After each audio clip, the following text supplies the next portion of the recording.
না না বৌমা, এসব কথা তুমি তোমার শাশুড়ি ঠাকুরনকে বলো, তিনি ব্যাপারটা বুঝতে পারেন। বাবা,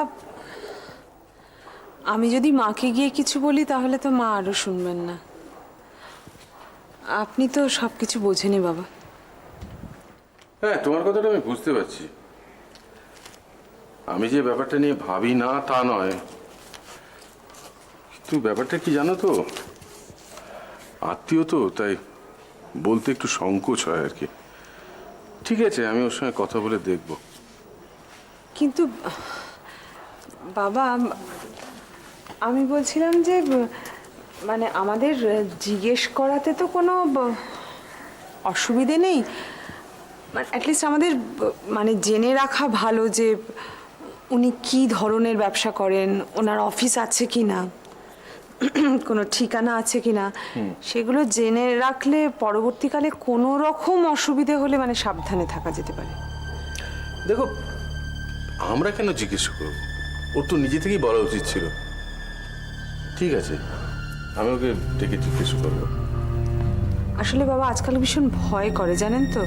মানে যা সব ঘটনা চারিপাশে ঘটছে না, মানে সামান্য কিছু টাকার জন্য আমাদের পরিবারটা অন্তত মানে যাতে কোনো কিছু ঝামেলার মধ্যে না পড়ে, সেই জন্যই সাবধানে থাকা আর কি। না, ঠিক কথাই বলেছো তুমি। দেখো, ওই কত দাবড় লোক সমস্ত এসব ঘটনায় জড়িয়ে পড়ছে, তো আমরা তো কোন ছাড়। ওই তো কদিন আগে ওই যে সেই কথাটা ভেবেই তো আমি আপনাকে বলছি বাবা। কি বাবা, সেদিন জানেন তো মায়া না আমাকে বলছিল যে মানে এই ভদ্রলোকের কাছে যে টাকা আছে সেটা নাকি মায়াও দেখেছে। মানে বুঝতে পারছেন তো? মায়া দেখেছে? হ্যাঁ।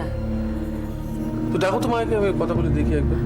বাবা, বাবা প্লিজ মায়াকে ডাকবেন না। মানে ও এখনো অবধি এতটাই ছোট আছে যে ওকে মানে ওর মনের মধ্যে সন্দেহটা না ঢোকানোই ভালো, তাই না বাবা? আপনার কি মনে হয়?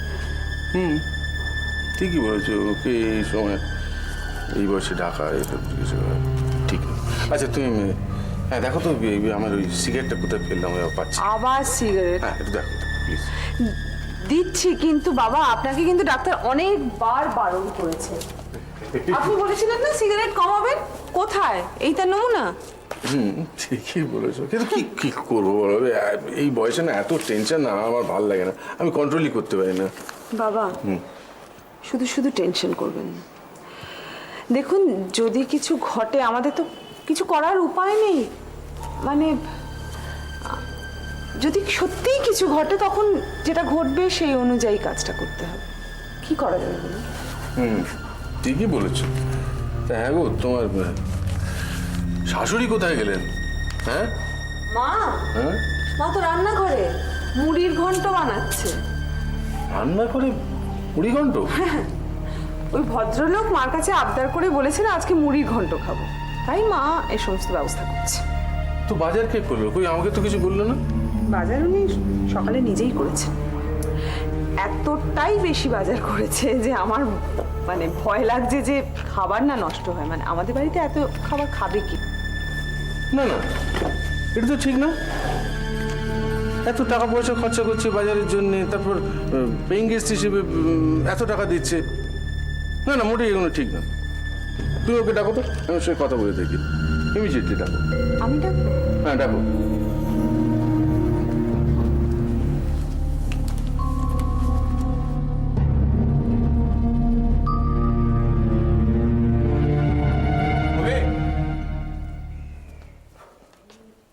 ওবে, আরে আরে বাবা তোরা, আরে মিশা ওরা কি? হাই, আয় ভেতরে আয়। চল। বল কাজল। দুদিন ধরে কি হয়েছে? হ্যাঁ, আসছিস না যে? আমি ওদেরকে নিয়ে এলাম তোর খবর নেওয়ার জন্য। চরফর হয়েছে নাকি রে? কেমন একটা সিক দেখাচ্ছে কিন্তু তোর। হ্যাঁ রে, বলিস না, এই 3 দিন ধরে জ্বর পর মাথা ব্যথা ধরে যাওয়ার অবস্থা। ঈশা, একটা কাজ কর, তোর ফার্স্ট পেশেন্ট হিসেবে ওবিকে ট্রাই করে নে। তোকে অ্যাডভাইস দিতে কেউ বলেনি। কত জ্বর রে? কি রে, এভাবে তো মা যেটি মারা ঝড় দেখে রে। আর শোন, তুই হলি একটা মানে উঠবি মানে ডক্টর ইয়ার। দেখেছিস অভি কিরম ভাবে আমার পা টানছে? আমার কি উচিত ছিল জানিস তো, তোদের না নিয়ে আসা। স্টুপিডস। ছাড় না, তুই জানিস তো এরা সব কেমন। আর কৌশিককে তো জানিস, ওর কথায় কেন কান দিচ্ছিস কে জানে। বিশ্বাস কর অভি, তুই কলেজে আয় না রে, তোকে যারা ভীষণ বোরিং লাগে। প্লিজ অভি। কেন গুরু, আমাদের দিকে একটু মন দাও, আমরা কিছুই নই। Shut up. বল না অভি, কবে যাবি বল না। হ্যাঁ আমি বলছি যে ও পারতো তোদের সঙ্গে তো বৌদির আলাপ করে দিন। দাঁড়া, বৌদিকে একটু ডাকি। বৌদি এসে গেছে।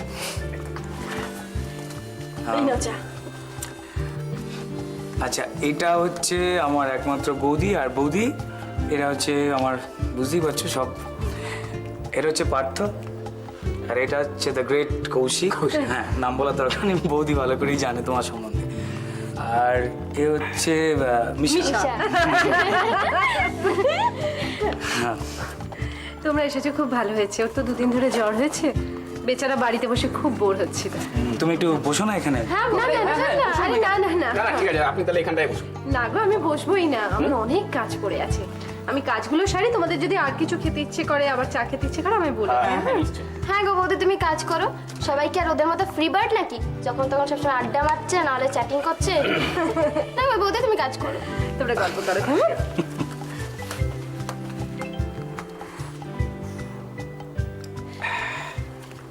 হ্যাঁ বল। তো বৌদিকে কি সুন্দর দেখতে রে। হ্যাঁ, খুব গুণী জানিস। মানে ইনফ্যাক্ট তোরা ভাবতে পারবি না, অসম্ভব ইন্টেলিজেন্ট। এবং তার উপরে সব থেকে বড় কথা হচ্ছে অসাধারণ গান গায়। মানে আমার একটা সময় মনে হয় যে মানে আমি যখন গান গাইতে যাই, মানে বৌদির ভয়তে মাঝে মাঝে মনে হয় যে নিজের লজ্জা করেছে আমাদের। খুব কেয়ারিং জানিস, খুব ভালো মানুষ। ও হ্যাঁ, ভালো কথা। আচ্ছা শোন, কাল কিন্তু ডাক্তার লাইরির দুটো স্পেশাল ক্লাস আছে, তুই অ্যাটেন্ড করতে পারবি? কি রে, একসঙ্গে দুটো? আরে তাতেই তো সুবিধে, কাল না অফ ডে না। তুই এক কাজ কর না, তুই চলে আয়, তারপরে মানে তেমন অসুবিধা হলে তোকে আমরা স্ট্রেচারে করে বাড়িতে পৌঁছে দিয়ে যাও। কি শোন, অভি প্লিজ আয়, অভি প্লিজ। অভি প্লিজ আয়, প্লিজ। প্লিজ অভি আয় না।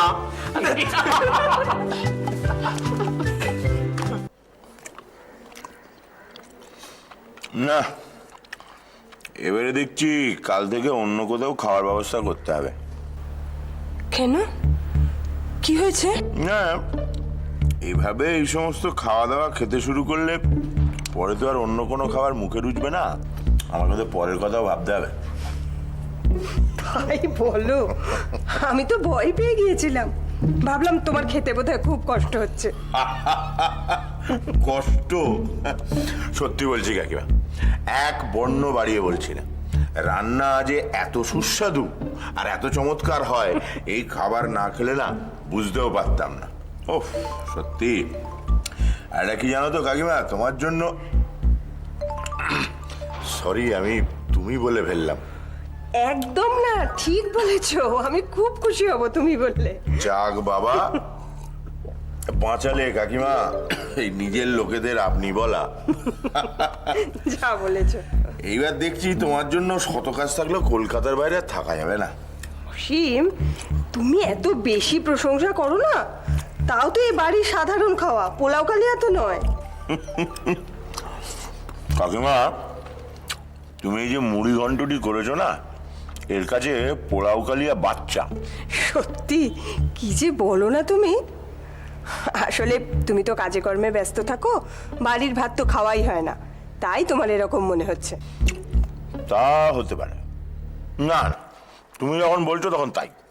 আগে তো আমি লোকজন খাওয়াতে খুবই ভালোবাসতাম জানো, এখন সেসব ছেড়েই দিয়েছি। হ্যাঁ বুঝি গো কাকিমা, অংশুদার মতো অত ভালো একটা ছেলে অত বড় চাকরি করতে করতে হঠাৎ করে চলে গেল। ছেলে চলে গেলে মায়ের কি আর সংসার করতে ভালো লাগে না মন চায়। সে দুঃখের কথা আর কাকে বলবো বলো? এই বাড়িতে আমার দুঃখ বোঝবার মতো কেউই নেই। হ্যাঁ, বৌদিটা বড় গম্ভীর, তাই না কাকিমা? কেমন যেন এটা মানে তোমাদের মতো মিশুকে নয়। না না, একেবারেই নয়। অসীম, একটু ভাত দিই তোমার? না কাকিমা, না, একদম না, একদম না। এই সব কিছু খাওয়ার পর না এমন একটা অবস্থা দাঁড়াবে, তখন আর কাজে যেতে ইচ্ছে করবে না, মনে হবে শুয়ে পড়ি। হ্যাঁ, কি যেন বলছিলে বৌদির কথা? হ্যাঁ, ওই তো 7টা কথা বললে তবে একটা কথার জবাব দেয়, জানো? এর সাথে কি সুখ দুঃখের কথা বলবো বলো তো? কিন্তু বাড়িতে থেকে তোমার দুঃখের কথাটা যদি বৌদি না বোঝে তাহলে তো খুবই সমস্যার কথা। যাকে কাকিমা, তুমি এ নিয়ে ভেবো না, আমি তো এসে গেছি। তোমাদের দেখাশুনো করা তো আমার কর্তব্য, তাই না? খেয়ে নাও কেমন?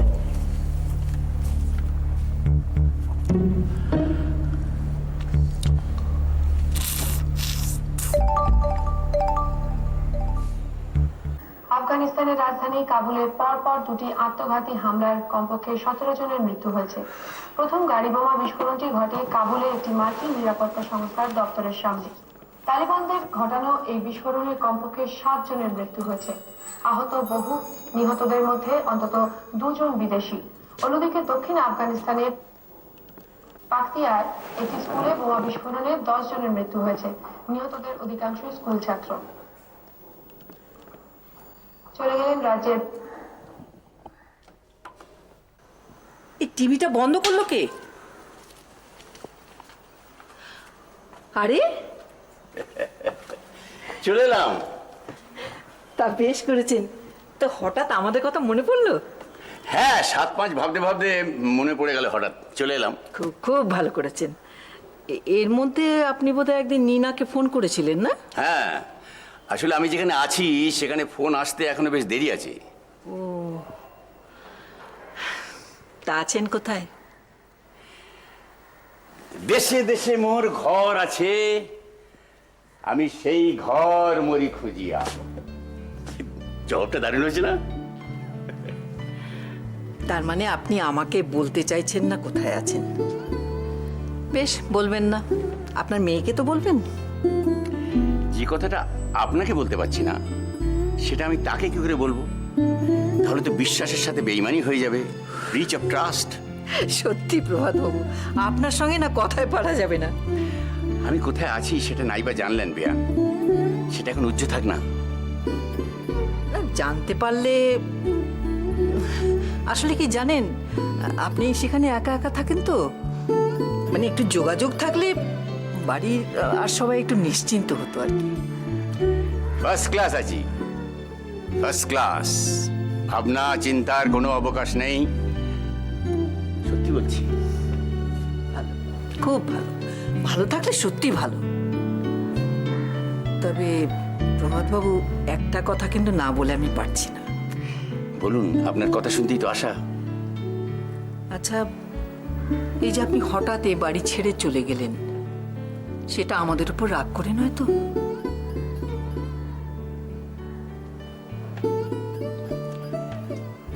রাগ কার ওপর করবো বেয়ান? এটা আমার বেবি শ্বশুর বাড়ি। আদিত্য আমার ছেলের মতো। রাগ করার মতো কে আছে এখানে? তাহলে কিন্তু আমাকে একটা কথা দিতে হবে। কি কথা? মানে আপনার যখন মন চাইবে, যখন ইচ্ছে হবে, আবার এ বাড়িতে ফিরে আসবেন। এর বেশি কথা কি? ধরুন, দরকার হলে তো আমার আর কে আছে? কি যে বলেন বিয়ান!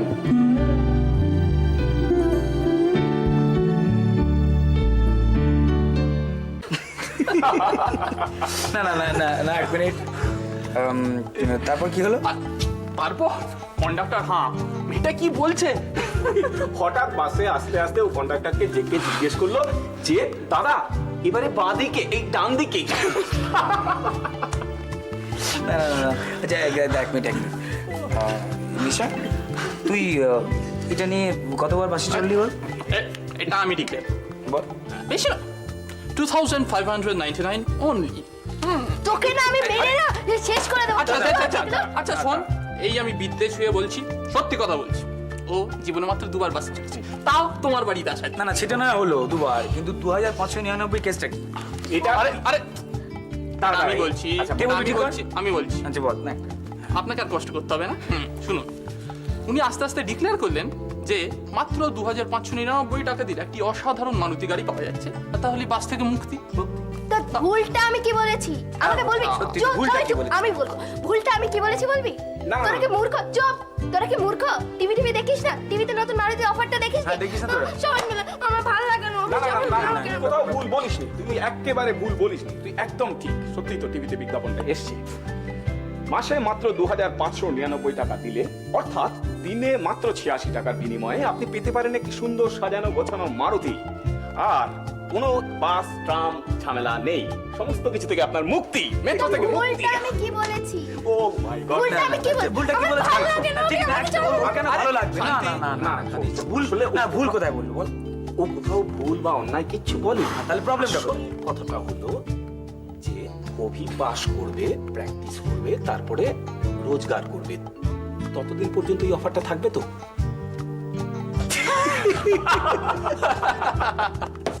তোদের স্কুলে মাঠ আছে? মাঠ তো আছে, তার সঙ্গে একটা বট গাছও আছে। আমাদের স্কুলের মতো অত বড় মাঠ তোদের মোটেও নেই। তোদের স্কুলে আমি দেখেছি বড্ড বকছিস যে। আমাদের স্কুলের মতো অত বড় মাঠ তোদের মোটেও নেই, হতেই পারে না। নেই তো নেই, যা তো। এই তোরা ঝগড়া করছিস কেন দুজনে মিলে বই নিয়ে বসে? তুমি ওদিকে সরে বসো। আর তুই বই খুলে এত বকবক করবি তো পড়বি কখন? পড়, একটা কথা যেন না শুনি আমি। ঠিক আছে। জানিস তো দিদি ভাই, আমাদের স্কুলে না একটা দারোয়ান আছে, তার নাকি 60 ইয়ার্স হয়ে গেছে। তোকে বললো বুঝি? হ্যাঁ তো আমাকে বললো हम रिटायर होकर गाँव चला जाएगा। জানিস তো রিটায়ার মানে কি রে? কি জানি রিটায়ার মানে কি, সব কি হবে একটা। রিটায়ার মানে কি বুড়ো হয়ে যাবা? তুই কিছু জানেন, উল্টো পাল্টা বকে। আমরা কাকু আসুক, তাহলে আমি কাকুর থেকে জিজ্ঞেস করে নেবো। কেন, বাবা তো আছে, জিজ্ঞেস কর না গিয়ে। না বাবা, আমি বাবার কাছে জিজ্ঞেস করবো না। তোরা এত বকবক করলে পড়বি কি করে? হরলিক্সটা খেয়ে নাও তাড়াতাড়ি, একদম ঢকঢক করে খাবে। আচ্ছা মা, রিটায়ার মানে কি? রিটায়ার কই দেখি স্পেলিংটা কি আছে। ও সব বানান জানে নাকি? ওকে ও দারোয়ান রিটায়ার হয়ে কি দেশে চলে যাবে ওই বলছিল। ও রিটায়ার, রিটায়ার মানে হলো একটা মানুষের কাজ থেকে ছুটি হয়ে যাওয়া। কারণ বাবারও রিটায়ার হবে। হ্যাঁ, বাবার যখন সময় হবে বাবা তখন রিটায়ার করে যাবে। কারণ বাবা সব সময় বাড়িতে থাকবে। ও পাগল ছেলে, সব সময় খালি বকবক করে যায়। এত বকবক করিস না রে তুই। এই তুই এত কথা বলিস কেন? আচ্ছা বাবা যখন রিটায়ার হয়ে যাবে তখন প্লিজ আমাকে এখানে রেখো না, আমি হোস্টেলে চলে যাবো। আমি আর এখানে থাকবো। চেনা দুঃখ চেনা সুখ বড়ই চেনা ঠিকানা, আমি